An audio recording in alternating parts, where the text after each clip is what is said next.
See, it's in my opinion that life is all about growth and change. You know, you can't keep doing the same thing and expect a different result. That's basically how my life was when I was a virtual youngster. But, you know, it's like the Bible say, not that I'm advocating any kind of Christianity, but, you know, when you think as a child, you know, you act as a child, you walk as a child, and you do childish things. But when you grow up, you got to put that stuff aside. The books I write, they're entertaining, but at the same time, you know, they're informative. So anybody that's inquisitive about life on the dark side, about how to come into the light, you need to read them. Because it's, you know, it's a lesson. It's a lesson, it's entertaining, and you won't even know you're being told, but life's about that. Life's like that. So these books, is it based on when you was growing up in Chicago or your time in the Bay Area or LA? You was in Chicago, LA, and the Bay Area, right? Well, it originated from Chicago, but basically it's the stories are basically based here in the San Francisco Bay Area. You know, by the old school players, hustlers, murders, and killers. You know, it's based on real life events, but the stories are fiction. Protect the innocent. Yeah. The names have been changed. The names have been changed to protect the innocent. Yeah.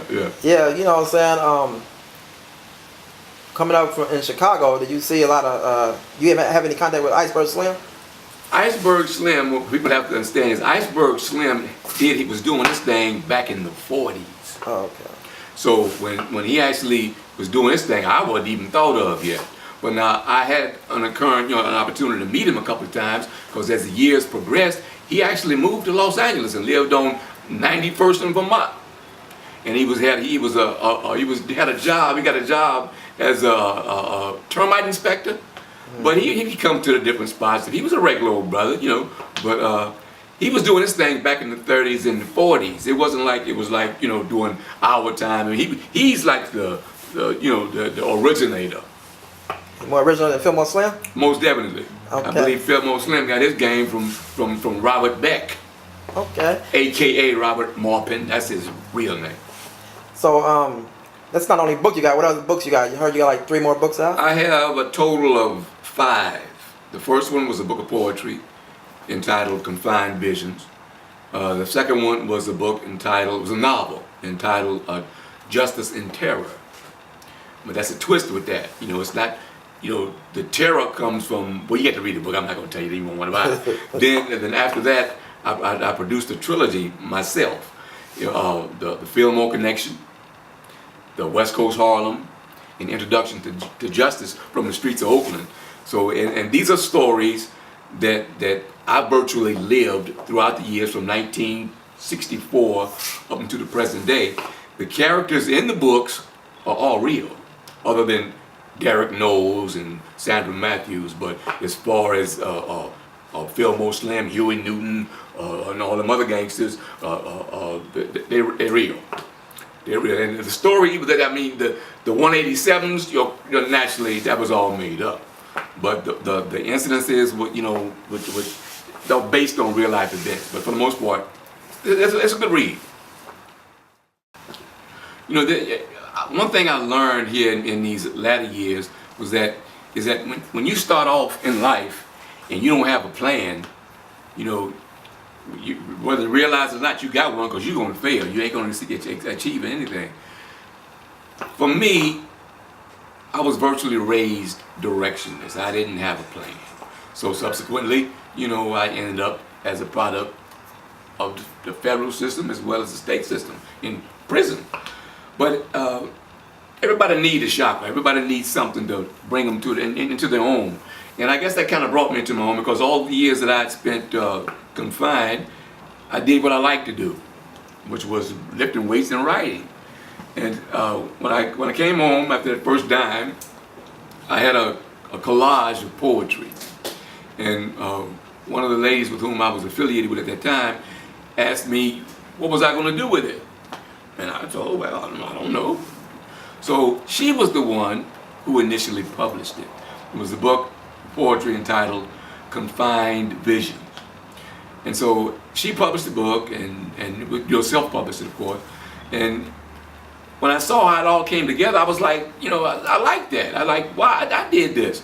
So the next one, it was my first novel was was a book entitled Justice and Terror, and I actually wrote that book as therapy, and I wrote it while I was in prison, and the feds had me in this spot that was incredibly uncomfortable, and I didn't want to get in the trick, but yet I was drove, and the only thing that kept me from making a bad situation worse was the writing, and I was trying to figure out how could I do these guys without getting caught, and that's how I originated. That's how the script came about. How can I commit a 187 and get away with it? That's how I came up with the book. And so subsequently, but I flipped the script. The justice and the terror wasn't terror on the street, but terror in prison. The people who were being terrorized were the people in prison because they didn't know who was doing the killing. But nevertheless, the writing itself gave me a sense of relief, and so the hostility I was feeling about the TV being loud and all the noise and stuff, it kind of dissipated, and it helped me. So that's why I say writing that book was therapeutic for me. When I initially wrote the first of the trilogy, that too was kind of like therapy, but it was involving life. And it was kind of, I told the truth on the parts where I could tell the truth. And a lot of people, so a few people kind of, I'm going to say they were upset, but the truth is the truth. And from this book in particular, Introduction to Justice from the Streets of Oakland, it's like a blueprint of what not to do to your child.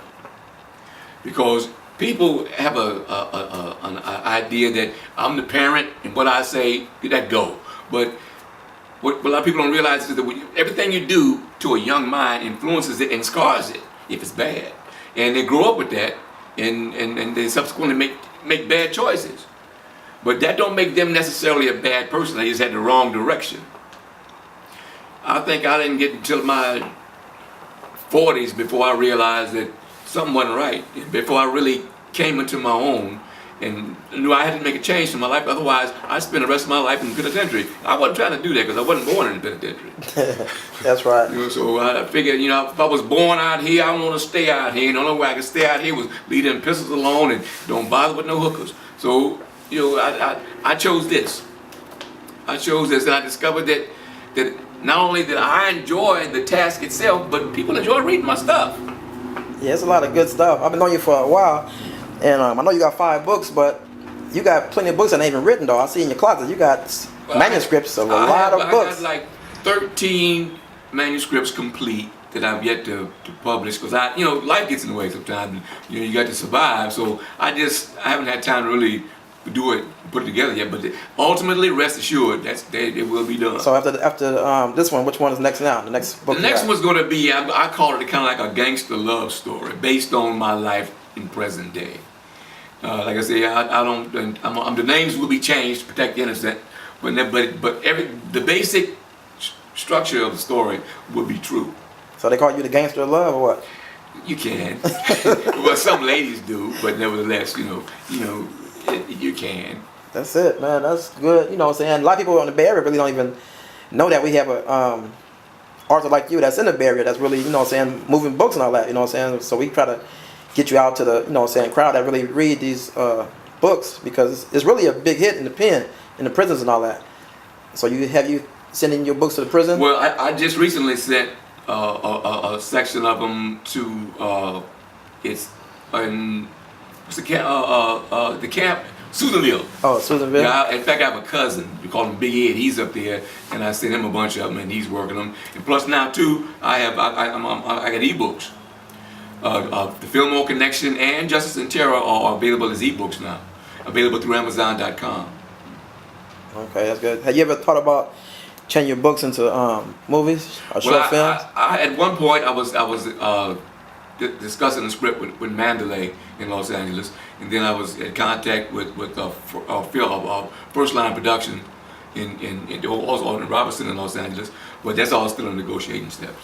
We're in the phases. We haven't really, tied anything down yet. Okay, man. Well, everybody gonna be on the lookout for you. You know what I'm saying? Because I done read the books, and man, that shit is dope. You know what I'm I saying? appreciate that, and I'm glad you enjoyed them. You know, but there's more to come, plenty more. Well, the bag gotta be ready for it, man. You know what I'm saying? Like you, the next one up, man. You know what I'm saying? Everybody get a turn. In this book game, you gotta carry us. You know what I'm saying? Everybody get a turn. You know, it was one thing I wanted to mention that, you know, writing is. I always tell people, if you can talk, you can write. And there are a lot of authors, you know, who were like in prison, confined. And all I want to say is that whatever you write, don't throw it away. You know, keep it, because you know, writing is like photographs. You know, when you take a picture of something, you know, that's, you know, that you keep that forever. But when you write, it's virtually the same thing. So it's a picture of your thoughts.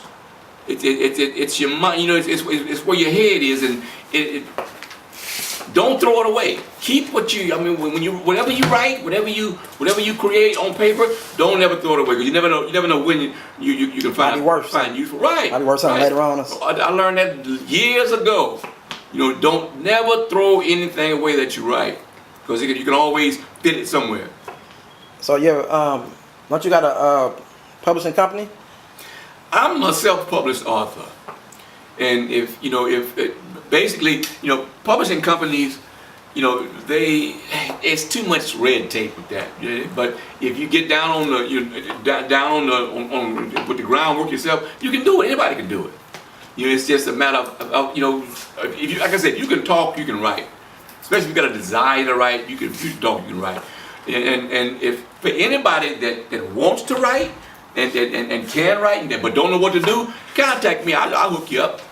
Yeah, you know, because it's not as difficult as you think it is. Yeah, I mean, in the beginning, quite naturally, writing is hard. You know, it's not. I'm not going to say it's hard if you enjoy it, but you have to. Just like, you know, when you have a job, you know, you have to devote certain amount of hours to that job. Otherwise, you're not going to get paid. Writing the same way. If you don't devote the time and put in the work, you know, closed mouth won't get fed. So how long you been actually writing though? I've been writing actually since I was 15 years old, and I'm close to, well, I'll be 65 next year. Man, that's a lot of time putting But in. I didn't start actually publishing anything until like 2002.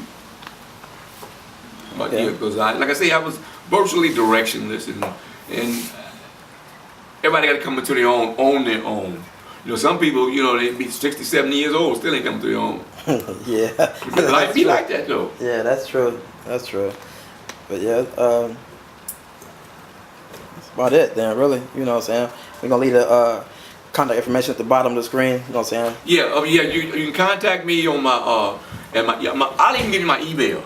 You can contact me on email, because if anybody needs any kind of, you know, direction or help or assistance in putting a script together, yeah, you know, contact me. I'll show you how to do it. It won't charge you a dime, because that's not what it's about. We sharing here is what we're doing. You know, and I'm not, you know, I'm not trying. You know what? If it's something you need to know, you know, just ask me. I'll tell you everything I know. You willing to work with different authors on different books and all that? Making, you know how they have compilations like? If they got an idea, you want to share it, I won't charge you a dime. Yes, I would. If you need me to do anything, just contact me, and I'll help you out. That's it.